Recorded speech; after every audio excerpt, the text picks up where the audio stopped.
ધન્યવાદ પરમપિતા પરમેશ્વર કે તમે અત્યારે અમને આ સમય આપ્યો તમારા પવિત્ર વચનો વાંચવાને અને સાંભળવાને માટે. વિશેષ જો તમને અમારી ચેનલ પસંદ હોય પ્લીઝ લાઈક કરો, સબસ્ક્રાઈબ કરો અને પોતાના ગ્રુપ તથા મિત્ર મંડળની અંદર શેર પણ કરો. આજે આપણે પવિત્ર પુસ્તક બાઇબલ તેનું બીજું પુસ્તક નિર્ગમન અને તેનો 25મો અધ્યાય તેનું વાંચન કરવાના છીએ. તેને માટે પ્રભુ પિતા આપણી સહાય કરે. એરિઝોના, રૂથ તથા રમેશ, અમારી આપ સર્વને પ્રેમી સલામ છે. બાઇબલનું વાંચન 2 ભાગોમાં કરીશું. 1 થી 22 સુધી રૂથબેન વાંચશે અને 23 થી અંત સુધી હું એટલે રમેશ વાંચીશું. હવે આપણે બાઇબલનું વાંચન શરૂ કરીશું. બાઇબલ વાંચીશું. નિર્ગમનનું પુસ્તક તેનો 25મો અધ્યાય. અને યહોવાએ મૂસાની સાથે બોલતા કહ્યું કે ઇસ્રાએલ પુત્રોને કહે કે તેઓ મારે સારું દાન ઉઘરાવ્યું. જેના મનમાં આપવાની હોશ હોય તે પ્રત્યેક માણસની પાસેથી મારું દાન ઉઘરાવો. તેઓની પાસેથી જે દાન ઉઘરાવું તે આ પ્રમાણે: સોનું તથા રૂપું તથા પિત્તળ અને નીલ તથા જાંબુડા તથા કિરમજી રંગો ને શણ ને બકરાના વાળ અને ઘેટાના લાલ રંગેલા ચામડા તથા સીલ માટલાના ચામડા અને બાવરનું લાકડું, બત્તીને માટે તેલ, અભિષેકના તેલને સારું તથા સુવાસિક ધૂપને સારું સુગંધ્યું, ગોમેદ પાષાણો અને એફોદ તથા ઉરપત્રને માટે જડવાના પાષાણો. અને તેઓ મારે સારું પવિત્ર સ્થાન બનાવે કે હું તેઓ મધ્ય રહું. જે સર્વ હું તને દેખાડું છું એટલે મંડપનો નમૂનો તથા તેના સર્વ સામાનનો નમૂનો તે પ્રમાણે તમે તે બનાવો. અને તેઓ 52 કોષ બનાવે. તેની લંબાઈ 2.5 હાથ ને તેની પહોળાઈ 1.5 હાથ ને તેની ઊંચાઈ 1.5 હાથની હોય. અને તું તેને ચોખ્ખા સોનાથી મઢ, માહેથી તથા બહારથી તું તેને મઢ ને તેને ફરતી સોનાની કિનારી બનાવ. અને તેને સારું તું સોનાના 4 કડા ઢાળ ને તેમને તેના 4 પાયામાં જડ. અને એક બાજુએ 2 કડા ને બીજી બાજુએ 2 કડા એ પ્રમાણે રાખ. અને તું 52 દાંડા બનાવીને તેમને સોનાથી મઢ.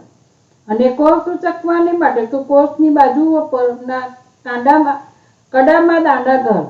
દાંડા કોષના કડામાં રહે, તેઓ તેમાંથી લઈ લેવામાં ન આવે. અને હું જે સાક્ષ્યલેખ તને આપીશ ને તું કોષમાં મૂકજે. વળી તું ચોખ્ખા સોનાનું દયાસન બનાવ. તેની લંબાઈ 2.5 હાથ ને પહોળાઈને 1.5 હાથની હોય. અને તું સોનાના 2 કરૂબો બનાવ. તેઓ દયાસનના 2 છેડા પર ઘડતર કામના થાય. અને એક કરૂબ એક છેડા પર ને બીજો બીજા છેડા પર બનાવ.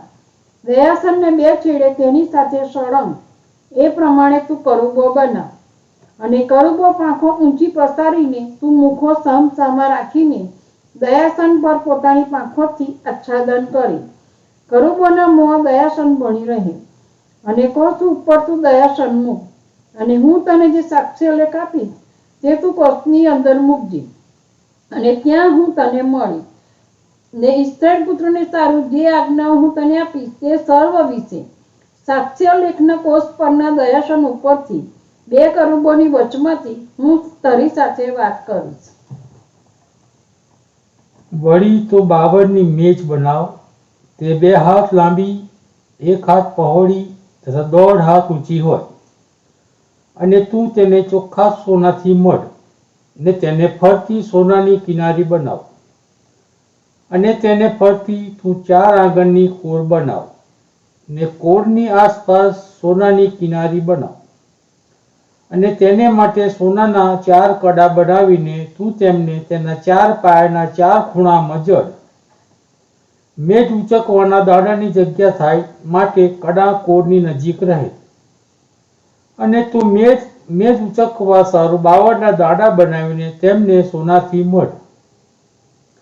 અને તું તેની થાળીઓ તથા કળશીઓ તથા વાડકા તથા રેડવાને માટે પ્યાલા બનાવ. તું તેમને ચોખ્ખા સોનાના બનાવ. અને તું સદા મારી આગળ મેજ પર અર્પેલી રોટલી રાખ. વળી તું ચોખ્ખા સોનાનું દીપ વૃક્ષ બનાવ, તે ઘડતર કામનું હોય ને તેની બેઠક, તેનો દાંડો, તેના ચાળા, તેની કડીઓ તથા તેના ફૂલો તે સર્વ એક જ ટુકડામાંથી ઘડી કાઢેલા હોય. અને તેની બાજુઓમાંથી 6 શાખાઓ નીકળે, એક બાજુમાંથી દીપ વૃક્ષની 3 શાખાઓ ને બીજી બાજુમાંથી દીપ વૃક્ષની 3 શાખાઓ. એક શાખામાં 3 બદામ ફૂલના આકારના ચાળા, એક કડી તથા એક ફૂલ, અને બીજી શાખામાં 3 બદામ ફૂલના આકારના ચાળા, એક કડી તથા એક ફૂલ. તે પ્રમાણે દીપ વૃક્ષમાંથી નીકળતી 6 શાખાઓ હોય. અને દીપ વૃક્ષમાં 4 બદામ ફૂલના આકારના ચાળા, તેઓની કડીઓ તથા તેઓના ફૂલો સુદ્ધા હોય. અને શાખાઓની એક જોડની નીચે તેની સાથે એક કડી તથા બીજી જોડની નીચે તેની સાથે એક કડી તથા ત્રીજી જોડની નીચે તેની સાથે એક કડી. એ પ્રમાણે દીપ વૃક્ષમાંથી નીકળતી 6 શાખાઓનું કરવું. તેઓની કડીઓ તથા શાખાઓ તે તેની સાથે હોય. તે તમામ ચોખ્ખા સોનાના એક જ ટુકડાનું ઘડી કાઢેલું થાય. વળી તેના તું 7 દીવા બનાવજે, અને તેની આગળ અજવાળું આપવા સારું તેઓ દીવા સળગાવે. અને તેના ચીપિયા તથા તેની તબડીઓ ચોખ્ખા સોનાના થાય. અને આ બધા પાત્રો સુદ્ધા તે એક તાલલ સોનાનું બને. અને જોજે, તેઓનો જે નમૂનો તને પર્વત પર દેખાડવામાં આવ્યો છે તે પ્રમાણે તું તેઓને બનાવ. પ્રભુ વાંચેલા વચનોને આશીર્વાદિત કરો. પ્રાર્થના કરીશું.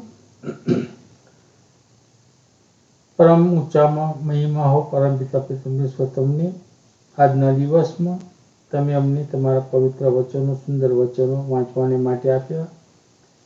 એ વચનો અમે વાંચીએ, સમજીએ, અમારા જીવનોને માટે ઉપયોગી એવા પાત્ર બનાવીએ, એવું તમે થવા દેજો. આ વચનો સાંભળનાર સગડાઓની પર તમારી આશીષની વર્ષા થવા દેજો બાપ. આ દિવસને આશીર્વાદિત કરજો બાપ. વિશેષ પિતા, અમે જાણીએ છીએ નથી જાણતા એવા સગડા લોકો જો બીમાર હોય તેઓને તમારા તંદુરસ્ત સાજાપણના હાથના સ્પર્શ વડે સાજાપણું આપો બાપ. ગરીબ, ભૂખ્યા, તરસ્યા લોકોની સહાયતા મદદ કરો બાપ. અનાથ વિધવાઓની સહાયતા મદદ કરો બાપ. જે કુટુંબ મરણે પ્રવેશ કર્યો હોય એ કુટુંબને તમારા આત્મિક દિલાસાથી ભરપૂર કરો બાપ. વિશેષ પિતા, આવનાર દિવસોમાં અમારા દેશની અંદર જે ઇલેક્શન છે તેને તમે આશીર્વાદિત કરો, અને તમને પસંદ એવું યોગ્ય નેતા દેશને મળે એવી કૃપા તમે થવા દો બાપ. જ્યાં જ્યાં લડાઈઓ ચાલી રહી છે, જ્યાં જ્યાં આંધી તોફાનો ચાલ્યા છે, અને ત્યાં ઘણા નુકસાનમાં લોકો પરેશાન થઈ રહ્યા છે, તે સગડાઓને પ્રભુપિતા તમારી સહાય અને તમારી મદદ પૂરી પાડજો. મારી સહાય મંત કરજો પ્રભુપિતા. ફરીને અમે તમારી સમક્ષ આવીએ અને તમને મળીએ ત્યાં સુધી અમે તમારા હાથમાં સોંપાઈએ છીએ. તબ પ્રભુ પિતા તમે અમને તમારામાં દોરો ચલાવવાને વાપરજો. અમારી આ સગડી અરજો વિનંતીઓ તમારા પુત્ર અમારા પ્રભુ ઈસુ મસીહ, જે કાલવાયના પહાડ પર બિંદાયા, કુરશી ચડાયા, ડટાયા અને ત્રીજે દિવસે પુનરુત્થાન પામ્યા, તેમના મીઠા અને મધુરા નામમાં તમારી સમક્ષ લાવીએ છીએ. તેને માન્ય કરવા માટે મહેરબાની કરજો પિતા. આમીન. આમીન. God bless you.